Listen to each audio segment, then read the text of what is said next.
ಮನೆಯ ಮಗಳಿವಳು ನಮ್ಮ ಪುಣ್ಯವತಿ. ನನ್ನ ಮನ್ಸಲ್ಲಿರೋದೆಲ್ಲ ನಿನ್ನೆನೆ ಹೇಳಿವ್ನಿ. ಇನ್ನ ನಿಮ್ಮ ಉತ್ತರಕ್ಕಾಗಿ ಕಾಯ್ತಾ ಇದ್ದೀನಿ. ನಿಮ್ಮಪ್ಪ ಅಮ್ಮನ ಹತ್ರನೇ ಸುಳ್ಳು ಹೇಳಿ ಅವ್ರ ನಂಬಿಕೆಗೆ ಮೋಸ ಮಾಡಿರೋ ನೀನು ನಮ್ಮನೆಯವ್ರ ನಂಬಿಕೆಗೆ ಅರ್ಹಳ ಅನ್ನೋದು ನನ್ನ ಪ್ರಶ್ನೆ.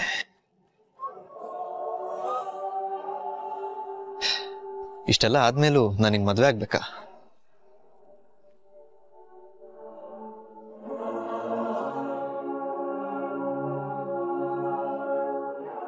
ಇದನ್ನೆಲ್ಲ ಇಲ್ಲಿಗೆ ಮುಗಿಸ್ಬಿಡೋಣ ಅಂತ. ಯಾಕೆ ನಿಮ್ಮ ಅಪ್ಪನ ಹತ್ರ ನೀನ್ ಡ್ಯಾನ್ಸ್ ಬಗ್ಗೆ ಎಲ್ಲ ಹೇಳ್ಬಿಡ್ತೀನಿ ಅಂತನಾ? ಎಲ್ರು ಅನ್ಕೊಂಡವ್ರೆ ನಾನು ಇವತ್ತು ತುಂಬಾ ಬೇಸರ ಆಗಿರೋದು ನಿಮ್ಮ ಅಪ್ಪ ಹಿಂಗೆಲ್ಲ ಸತ್ಯ ಹೇಳ್ತೀರಾ ಅಂತ. ಆದ್ರೆ ಅಪ್ಪ ಇನ್ ವಿಶ್ವಾಸ ನಿಮ್ ಪ್ರೀತಿ ಎಲ್ಲ ಇವತ್ತೇ ಮುಗ್ದೋಯ್ತು ಅಂತ ತುಂಬಾ ದುಃಖ ಆಗ್ತೈತೆ. ಜೊತೆಗೆ ಮದ್ವೆ ಅನ್ನೋ ಹೂವು ಹಳ್ಳಕ್ಕಿಂತ ಮುಂಚೆನೆ ಮಣ್ಣಿಗೆ ಬೀಳ್ತೈತಲ್ಲ ಅಂತ ಸಂಕಟ ಆಗ್ತೈತೆ. ನನ್ ಮಾತಿನ್ನೂ ಮುಗ್ದಿಲ್ಲ.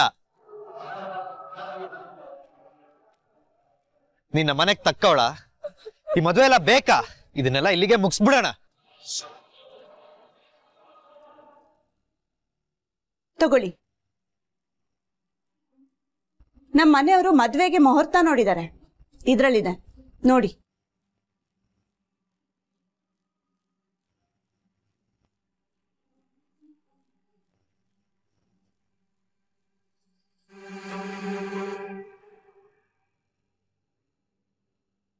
ಇದೇನಿದು ಇಷ್ಟು ಹತ್ರದ ಮುಹೂರ್ತ? 2 ವಾರನೂ ಸರಿಯಾಗಿಲ್ಲ. ಇದ್ ಬಿಟ್ರೆ ಇನ್ 3 months ಯಾವ ಮುಹೂರ್ತನೂ ಇಲ್ಲ. ಆದ್ರೂ ಇಷ್ಟು ಬೇಗ ಎಲ್ಲ ತಯಾರಿ ಹೆಂಗ್ ಮಾಡ್ಕೊಳಕ್ ಆಗ್ತತಿ ಹೇಳಿ?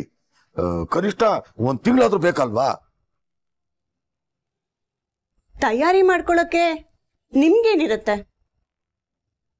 ಹೆಚ್ಚಂದ್ರೆ ನಿಮ್ ಮಗಳ ಬಟ್ಟೆನ ಪರ್ಚೇಸ್ ಮಾಡಿ ಅದನ್ನ ಸ್ಟಿಚ್ ಮಾಡಕ್ಕೆ ಸ್ವಲ್ಪ ಗಡಿಬಿಡಿ ಆಗ್ಬೋದಷ್ಟೇ. ಯಾ ಮಿಕ್ಕಿದ ಅರೇಂಜ್ಮೆಂಟ್ಸ್ ಗಳೆಲ್ಲ ನಾವ್ ತಾನೇ ಮಾಡೋದು. ಮುಹೂರ್ತ ಓಕೆ ಅಲ್ವಾ ಅಂತ ಹೇಳ್ಬಿಡಿ, ಬಿಕಾಸ್ ಛತ್ರ ಬುಕ್ ಮಾಡ್ಕೊಳಕ್ಕೆ ನಮ್ಗೆ ಹೆಲ್ಪ್ ಆಗುತ್ತಲ್ವಾ. ಏನ್ ಹೇಳ್ತಿದ್ರಿ ನೀವು? ಅಂದ್ರೆ ಮದ್ವೆ ಬೆಂಗಳೂರಾಗ? ಮತ್ತೆ ಈ ಊರಲ್ಲಿ ಮದ್ವೆ ಮಾಡಕ್ ಆಗತ್ತಾ? ಇಲ್ಲಿ ಮದ್ವೆ ಅಂತ ಕರೆದ್ರೆ ನಮ್ ರಿಲೇಟಿವ್ಸ್ ಯಾರು ಬರೋದಿಲ್ಲ.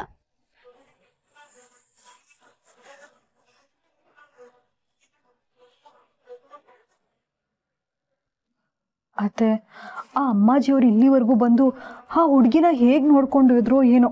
ನನ್ಗಂತೂ ಇಲ್ಲಿ ಇರಕ್ಕೆ ಆಗ್ತಲ್ಲ, ಇರಿಟೇಷನ್ ಆಗ್ತಾ ಇದೆ. ಇನ್ನೇನಾದ್ರೂ ಇಲ್ಲಿ ಮದ್ವೆ ಅಂತಂದ್ರೆ ಓ ಗಾಡ್. ಕೆಸರಲ್ಲಿರೋ ಹೂವಿನ ತರ ಈ ಊರಲ್ಲಿರೋ ಪದ್ಮಿನಿ ಕೈಗೆ ಕೆಸರನ್ನ ಅಂಟಿಸ್ಕೊಳ್ದೆ ನಾವ್ ಕಿತ್ಕೊಂಡೋದ್ರೆ ಆಯ್ತು ಬಿಡು.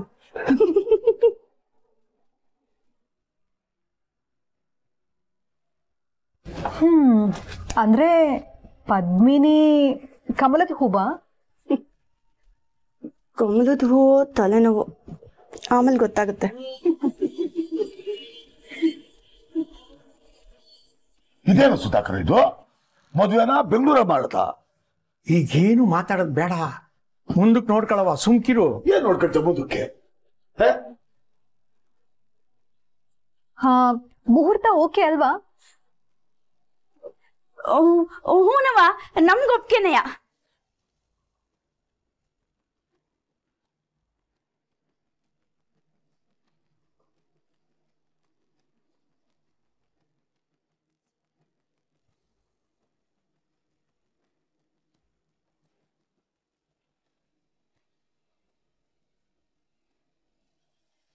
ಇದನ್ನೆಲ್ಲ ಇಲ್ಲಿಗೆ ಮುಗಿಸ್ಬಿಡೋಣ ಅಂತೆಲ್ಲ ಯೋಚಿಸಿದ್ದಂತೂ ನಿಜ. ಆದ್ರೆ ನೀನ್ ಯಾವಾಗ ಸತ್ಯ ತಿಳಿಸ್ಬೇಕಂತ ನಂಗೆ ಫೋನ್ ಮಾಡಿದ್ಯೋ, ಯಾವಾಗ ನಾನು ಬರಲ್ಲ ಅಂತಂದ್ರೂ ಅದೇ ಜಾಗದಲ್ಲಿ ನಂಗೋಸ್ಕರ ಕಾದ್ಯೋ, ಆಗ್ಲೇ ಗೊತ್ತಾಯ್ತು ನೀನ್ ಸುಳ್ಳು ಹೇಳೋ ಹುಡುಗಿ ಅಲ್ಲ ಅಂತ. ಆದ್ರೆ ನೀನ್ ಹೇಳಿದ ಸುಳ್ಳಿಂದ ಸುಧಾರಿಸ್ಕೊಳಕ್ ಸ್ವಲ್ಪ ಟೈಮ್ ತಗೊಂಡೆ. ಈಗ ಹೇಳ್ತಾ ಇದ್ದೀನಿ, ಕೇಳಿಸ್ಕೊ. ನಾನು ನಿನ್ನನ್ನೇ ಮದುವೆ ಆಗ್ತೀನಿ.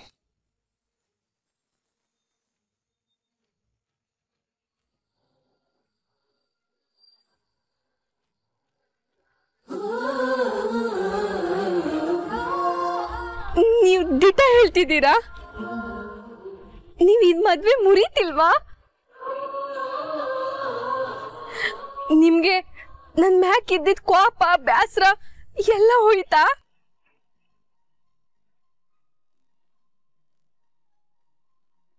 ಮನ್ಸು ಅನ್ನೋ ಮರಳ್ದಂಡೆ ಮೇಲೆ ಎಷ್ಟೇ ಗೀರ್ಗಳಾದ್ರೂ ಗೀಚ್ಗಳಿದ್ರು ಪ್ರೀತಿ ಅನ್ನೋ ಅಲೆ ಅದನ್ನೆಲ್ಲ ಅಳಿಸ್ಬಿಡುತ್ತೆ.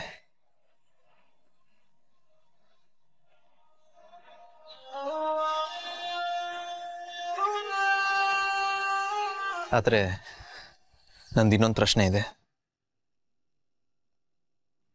ನನ್ನ ಕಡೆಯಿಂದ ಏನೋ ನಾನು ಕ್ಲಿಯರ್ ಆಗಿದ್ದೀನಿ, ನಿನ್ನನ್ನೇ ಮದುವೆ ಆಗ್ತೀನಿ. ಆದ್ರೆ ನಿನ್ನ ನಿರ್ಧಾರ ಏನು? ಯಾಕಂದ್ರೆ ನಿಮ್ಮನೆ ಪರಿಸ್ಥಿತಿಗಿಂತ ನಮ್ಮನೆ ಪರಿಸ್ಥಿತಿ ಏನು ಡಿಫ್ರೆಂಟ್ ಆಗಿಲ್ಲ. ನಿಮ್ಮನೇಲಿ ಹೇಗೆ ನಿಮ್ಮ ಅಪ್ಪಂಗೆ ನೀನು ಡ್ಯಾನ್ಸ್ ಮಾಡೋದೆಲ್ಲ ಇಷ್ಟ ಆಗಲ್ವೋ ಹಾಗೆ ನಮ್ಮನೇಲಿ ಅಜ್ಜಿಗದೆಲ್ಲ ಇಷ್ಟ ಆಗಲ್ಲ. ಅಜ್ಜಿ ಇಷ್ಟನೇ ನನ್ನ ಇಷ್ಟ. ಅವ್ರು ಗೌರವಿಸೋ ಸಂಸ್ಕೃತಿ ಸಂಪ್ರದಾಯನ ನಾನು ಗೌರವಿಸ್ತೀನಿ. ಎಲ್ರಿಗೂ ಅವ್ರವ್ರ ಕನಸನ್ನ ಈಡೇರಿಸ್ಕೊಳ್ಳೋ ಹಕ್ಕಿದೆ. ನಿನ್ ಕನಸು ನನ್ನಿಂದಾಗ್ಲಿ ಅಜ್ಜಿಯಿಂದಾಗ್ಲಿ ಹಾಳಾಗಬಾರ್ದು. ಈ ಮದ್ವೆಯಿಂದ ನಿನ್ ಜೀವನ ನೀನ್ ಅನ್ಕೊಂಡ್ ಹಾಗಾಗಿಲ್ಲ ಅಂತ ನೀನ್ ಕೊರಗಬಾರ್ದು. ನನ್ನ ಮನ್ಸನ್ನ ಕಲ್ ಮಾಡ್ಕೊಂಡು ಈ ಮಾತು ಹೇಳ್ತಾ ಇದ್ದೀನಿ. ನಿನ್ ಮುಂದೆ 2 ದಾರಿ ಇದೆ. ಒಂದು, ಈ ಮದ್ವೆನ್ ಬಿಟ್ಟು ನಿನ್ ಕನ್ಸನ್ ಹಿಂದೆ ಹೋಗಿ ದೊಡ್ಡ ಡ್ಯಾನ್ಸರ್ ಆಗೋದು. ಇನ್ನೊಂದು, ನಿನ್ ಕನ್ಸನ್ನ ಮರ್ತು ನನ್ನನ್ನು ಮದುವೆ ಆಗಿ ನಮ್ಮನೆ ಸಂಸ್ಕಾರಕ್ಕೆ ತಕ್ಕ ಹಾಗೆ ಬದುಕೋದು. ಇವೆರಡು ದಾರಿಲಿ ಯಾವ್ದನ್ನ ಆಯ್ಕೆ ಮಾಡ್ಕೊಳ್ತೀಯ ಅಂತ ನೀನೇ ನಿರ್ಧಾರ ಮಾಡು. ಅಯ್ಯೋ, ಅವಳಿ ಅಂದ್ರು ಅಲ್ಲಿ ಏನ್ ಹೇಳ್ತಾವ್ರೋ ಏನೋ, ನಂಗೆ ಭಯ ಆಗ್ತೈತೆ. ನೀನ್ ಹೆದರ್ಕೋಬೇಡವ, ಎಲ್ರ ಎದುರುಗಡೆ ಹೇಳ್ತಿಲ್ವಲ್ಲ, ಅದೇ ನಮ್ ಪುಣ್ಯ. ಎಕ್ಸ್ಕ್ಯೂಸ್ ಮೀ, ನಾನು ಸ್ವಲ್ಪ ವಾಶ್ರೂಮ್ಗೆ ಹೋಗ್ಬೇಕಾಗಿತ್ತು. ಬನ್ನಿ.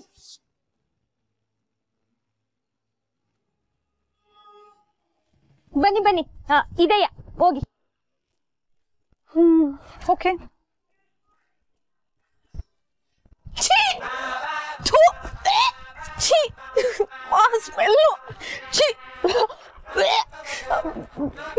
ಏನಾಯ್ತು? ವಾಟ್? ಇದು ವಾಶ್ರೂಮಾ? ಏನಾಗೈತೆ? ಕ್ಲೀನ್ ಆಗಿ ಐತೆ. ವಾಟ್ ಕ್ಲೀನಾ? ಮಾಡರ್ನ್ ವಾಶ್ರೂಮ್ ಹೇಗಿರುತ್ತೆ ಅಂತ ಗೊತ್ತಾ ನಿನ್ಗೆ? ನೀವುಗಳೆಲ್ಲ ಎಲ್ಲಿ ನೋಡಕ್ ಸಾಧ್ಯ? ಮೇ ಬಿ ನಿಮ್ ರಿಲೇಟಿವ್ಸ್ ಫ್ರೆಂಡ್ಸ್ ಕತೆನೋ ಇದೇ ಆಗಿರುತ್ತೆ. ಅಂತ ವಾಶ್ರೂಮ್ ಎಲ್ಲ ನೋಡಿರಕ್ ಸಾಧ್ಯನೇ ಇಲ್ಲ. ನಿಂಗೊಂದು ವಿಷಯ ಗೊತ್ತಾ? ನಿಮ್ ಇಡೀ ಮನೆಗಿಂತ ನಮ್ ವಾಶ್ರೂಮೇ ಎಷ್ಟೋ ಕ್ಲೀನ್ ಅಂಡ್ ನೀಟ್ ಆಗಿರುತ್ತೆ.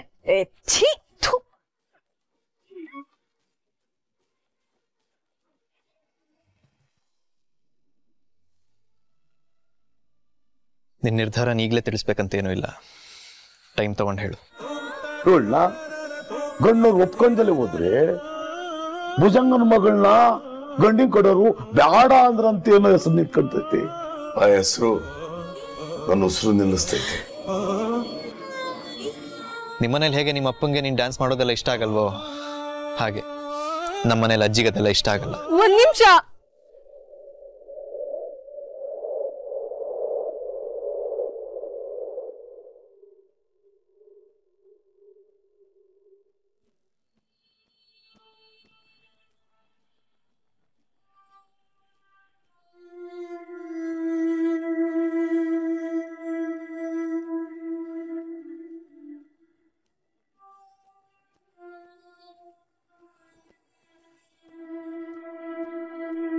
ನನಗೆ ನನ್ನ ಅಪ್ಪಯ್ಯನ ಖುಷಿಗಿಂತ ಮುಖ್ಯವಾದ ಯಾವುದೂ ಇಲ್ಲ.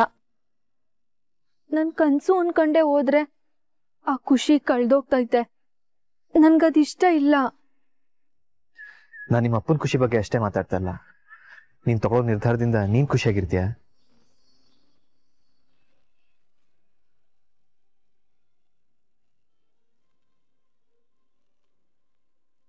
ಖುಷಿಯಾಗಿರ್ತೀನಿ. ನಿಮ್ ಪ್ರೀತಿನ ಖುಷಿಯಾಗಿರ್ತೀನಿ. ನಿಮ್ ಮನೆಯವ್ರು ತೋರ್ಸೋ ಅಕ್ಕರಿನಾಗೂ ಖುಷಿಯಾಗಿರ್ತೀನಿ. ನನ್ ಮದ್ವೆ ನಿಮ್ ಜೊತೆ ಗೊತ್ತಾಗಿರೋದು ನನ್ನ ಅದೃಷ್ಟನೇಯ. ಯಾಕಂದ್ರೆ ನೀವು ನನ್ನ ತುಂಬ ಪ್ರೀತಿಸ್ತೀರಾ. ಅದಕ್ಕೆ ಸಾಕ್ಷಿ ನಾನು ತೆಪ್ಪು ಮಾಡಿದ್ರುವ ನೀವು ನನ್ನ ಕ್ಷಮಿಸಿರೋದು. ನನ್ನ ಕನ್ಸ್ಗೋಸ್ಕರ ನಿಮ್ಮ ಪ್ರೀತಿನೇ ಬಿಟ್ಕೊಡಕ್ಕೆ ಮುಂದಾಗಿದ್ದೀರಾ. ಅಂಥ ಪ್ರೀತಿನ ನಾನು ಕಳ್ಕೊಳ್ಳೋಕ್ಕಿಲ್ಲ. ಬದಲಾಗಿ ನನ್ನ ಕನ್ಸನ್ನೇ ನಾನು ಬಿಟ್ಕೊಡ್ತೀನಿ.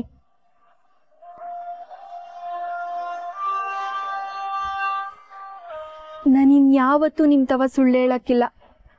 ಅಮ್ಮಾಜಿಯವರು ನನ್ನ ಹತ್ರ ಯಾವ ಗುಣ ನೋಡಿ ಇಷ್ಟಪಟ್ರೋ ಅದನ್ನೆಲ್ಲ ಉಳಿಸ್ಕೊತೀನಿ.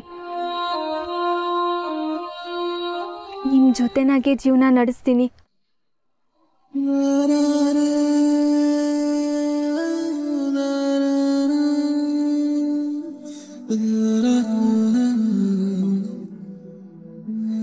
ಪ್ರಾಮಿಸ್?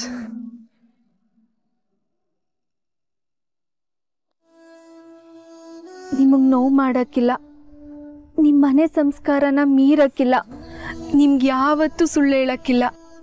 ನಿಮ್ಮ ಮನೆಯವ್ರ ನಂಬಿಕೆನೂ ಉಳಿಸ್ಕೋತೀನಿ.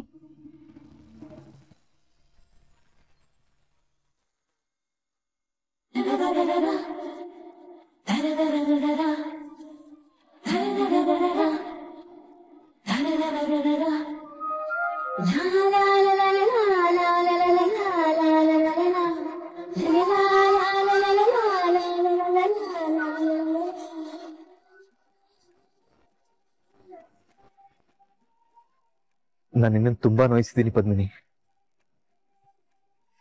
ನಂಗೋಸ್ಕರ ನೀನು ನಿನ್ನ ಕನಸನ್ನೇ ತ್ಯಾಗ ಮಾಡ್ತಾ ಇದೀಯ. ನಂಗೆ ಇದ್ರ ಬಗ್ಗೆ ತುಂಬಾ ನೋವಿದೆ. I am really very sorry.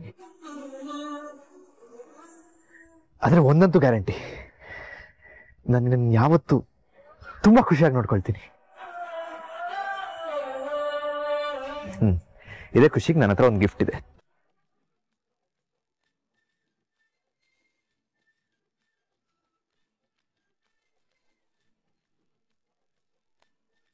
ಅಯ್ಯೋ,